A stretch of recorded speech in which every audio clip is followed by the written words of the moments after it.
Hello everyone, welcome to our channel Survival via Exploration, and in today's video we are going to talk about rebirth. वही topic जो बहुत सारी movies, shows, लोक कथाएं सब में यूज होता है कि एक आदमी, कोई औरत भी पास्ट से कहीं ना कहीं प्रेजेंट में वापस जन्म ले लेती है, जिसे पुनर्जन्म कहा जाता है नॉर्मल भाषा में।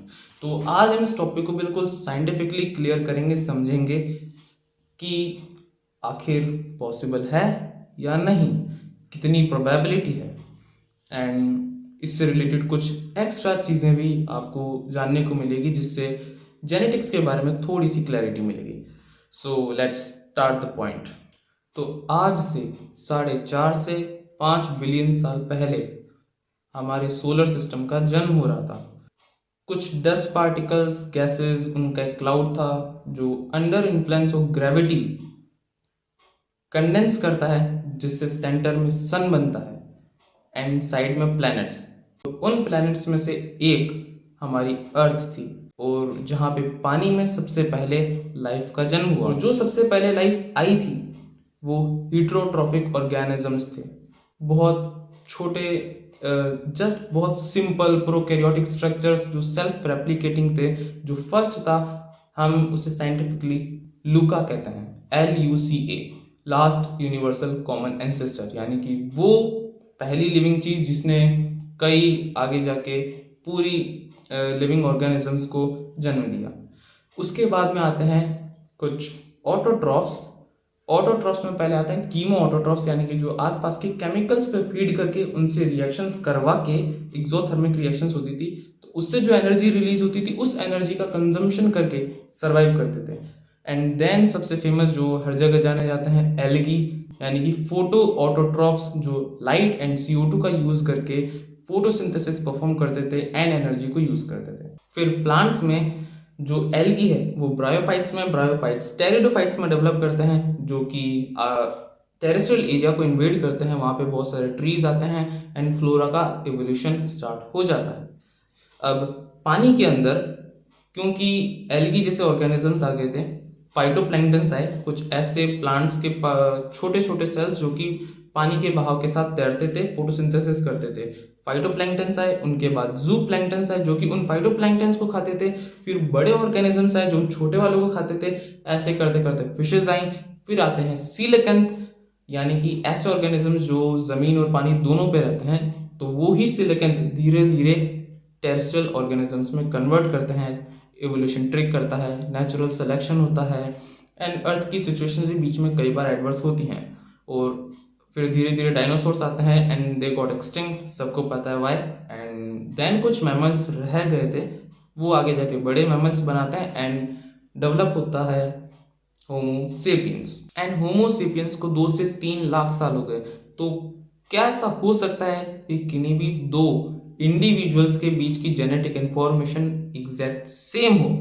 Because that would mean rebirth. अब देखो, हम ह्यूमंस के पास होता है हमारा DNA, डीऑक्सीराइबोस न्यूक्लिक एसिड, ठीक है। तो अब इसके अंदर कुछ यूनिट्स होती हैं जिनको हम कहते हैं नाइट्रोजनस बेसिस। हम में पेयर्स में पाया जाता है। 4 टाइप्स के होते हैं, ATGC।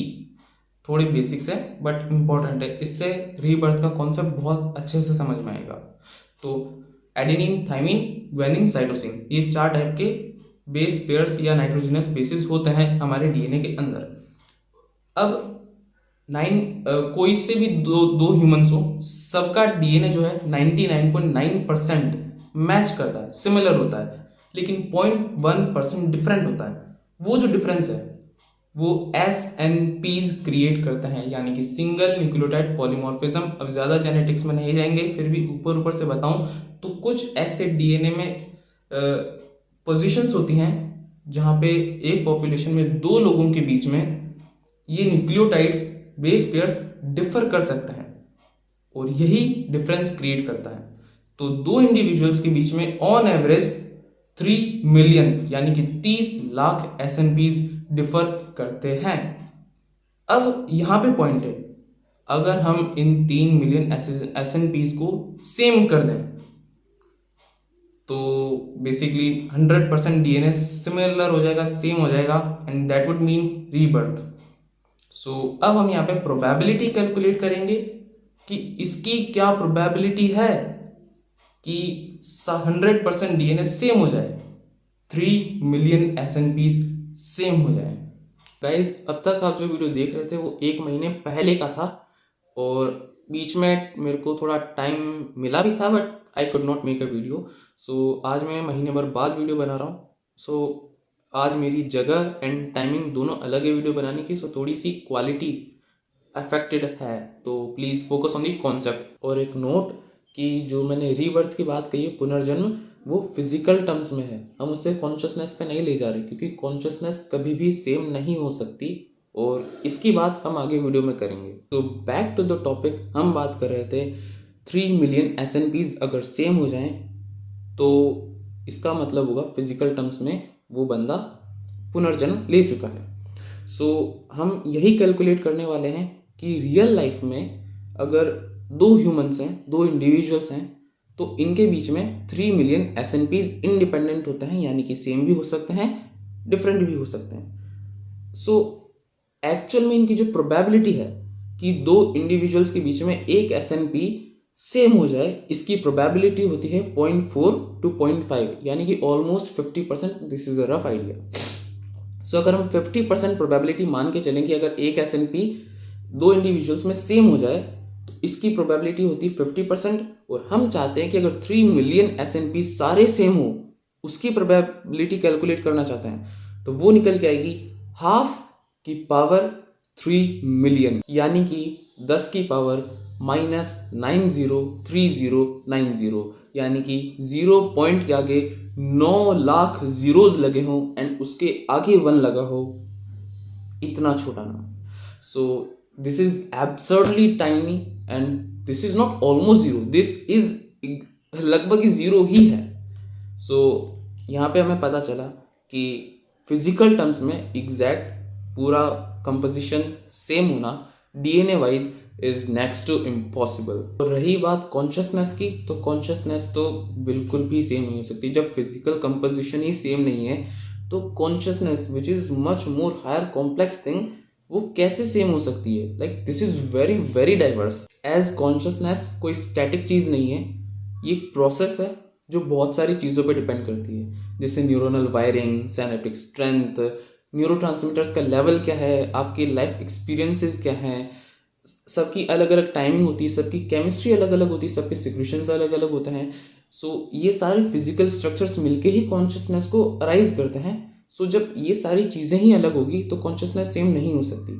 रही बात ट्विन्स की, तो ट्विन्स के अंदर तो डीएनए भी सेम होता है, लेकिन स्टिल उनकी कॉन्शियसनेस भी वेरी कर सकती है, क्योंकि उनकी डाइट अलग हो सकती है, उनके लाइफ एक्सपीरियंसेस अलग हो सकते हैं, सबकी टाइमिंग अलग अलग हो सकती है। एंड हमारी ब्रेन में 86 बिलियन न्यूरॉन्स हैं।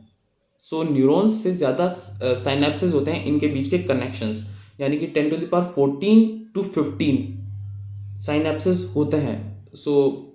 और बहुत सारे केमिकल इलेक्ट्रिकल फ्लक्चुएशंस भी रहते हैं हमारे ब्रेन में। इतनी सारी चीज़ों के बावजूद या ट्विन्स के अंदर भी कॉन्शियसनेस सेम नहीं हो सकती। फिजिकल मैटर्स में और कॉन्शियसनेस के मैटर में रीबर्थ यानी कि पुनर्जन्म बिल्कुल पॉसिबल नहीं है, इम्पॉसिबल, ये सेम कभी नहीं हो सकते। अब कुछ लोग बोलेंगे कि हमने कब कहा कि फिजिकल टर्म्स में या कॉन्शियसनेस सेम हो तभी पुनर्जन्म होता है।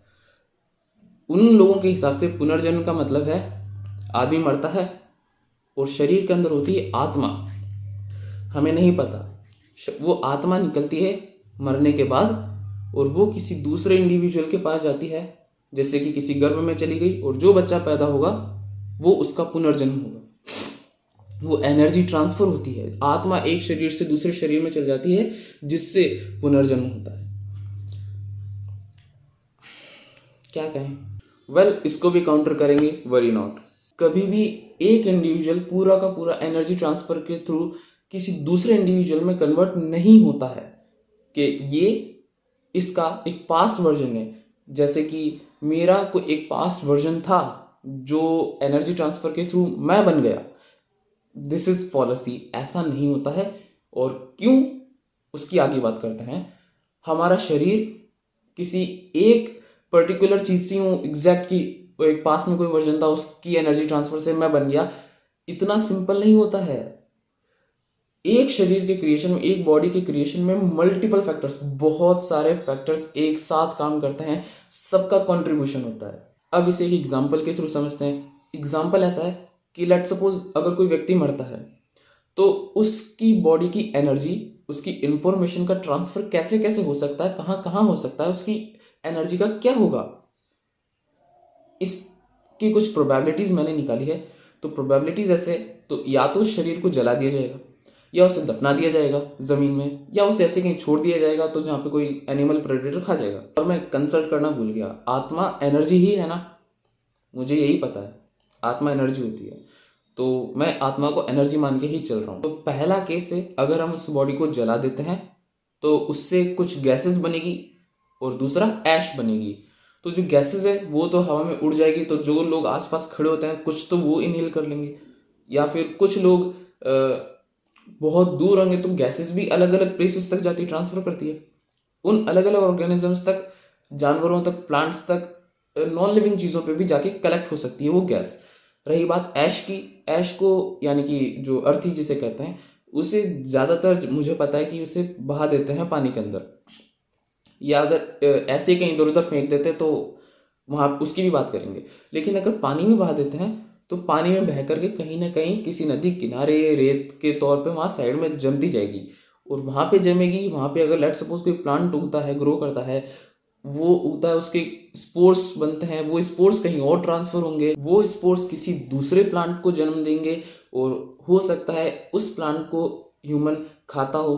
तो एटम्स, एनर्जी, इंफॉर्मेशन का ट्रांसफर इस तरीके से हो सकता है। या हो सकता है कि जो वहाँ की उपजाऊ मिट्टी है उसको ट्रकों में भर के अलग अलग जगह पे ले जाया जाता हो जहाँ पे फसलें होती हो, एंड वो ऐश के जो मिनरल्स है उन प्लांट्स के थ्रू होते हुए हम ह्यूमंस तक पहुँचते हों।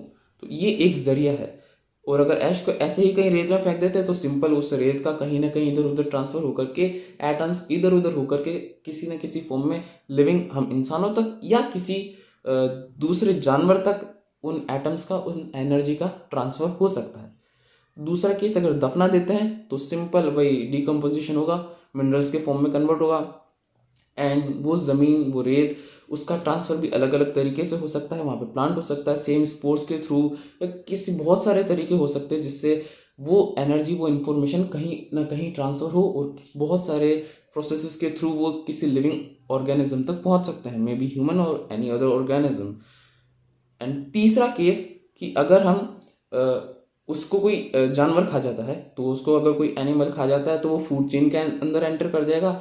वो जानवर जब मरेगा तो उसका डिकम्पोजिशन होगा, एंड वो एनर्जी उसी तरह से कहीं ना कहीं ट्रांसफर होगी। सो एक इंडिविजुअल की एनर्जी, उसकी इंफॉर्मेशन, उसके एटम्स किसी दूसरे पर्टिकुलर इंडिविजुअल के अंदर ट्रांसफर नहीं हो रहे हैं, वो थाउजेंड्स ऑफ, लैक्स ऑफ, या इससे भी ज़्यादा अलग अलग जगह उसकी एनर्जी, उसकी इंफॉर्मेशन ट्रांसफ़र हो रही है। और एक अकेला इंडिविजुअल भी वो खुद अपने आप में पूरा नहीं है, वो अकेला वो खुद नहीं है, उसके क्रिएशन में भी बहुत सारी चीज़ों का हाथ होता है, कंट्रीब्यूशन होता है।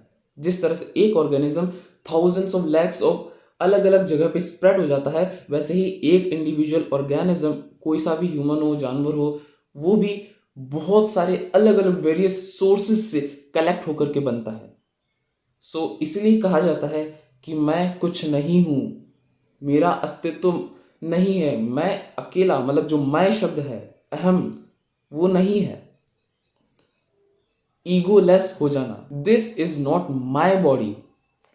Lakhs of people, living things or non-living things have contributed to create this physical thing, this body. I contain the history of whole existence. I have been always here. मैं एटम से बना हूं, आप एटम से बने हैं। This universe is made up of atoms, and just this is not that simple, this is quite deep philosophical thing. हम सब एक हैं, कुछ अलग नहीं है। इस धरती से हम बने हैं, धरती से हम अलग नहीं है। ये धरती और हम एक समान है। एंड इस टॉपिक में मैंने एक पोएम भी लिखी थी रिसेंटली, सो ये पिन कमेंट में रहेगी, आप इसे पढ़ सकते हैं। बाकी आज के लिए मुझे लगता है this is quite enough, and we gonna end here.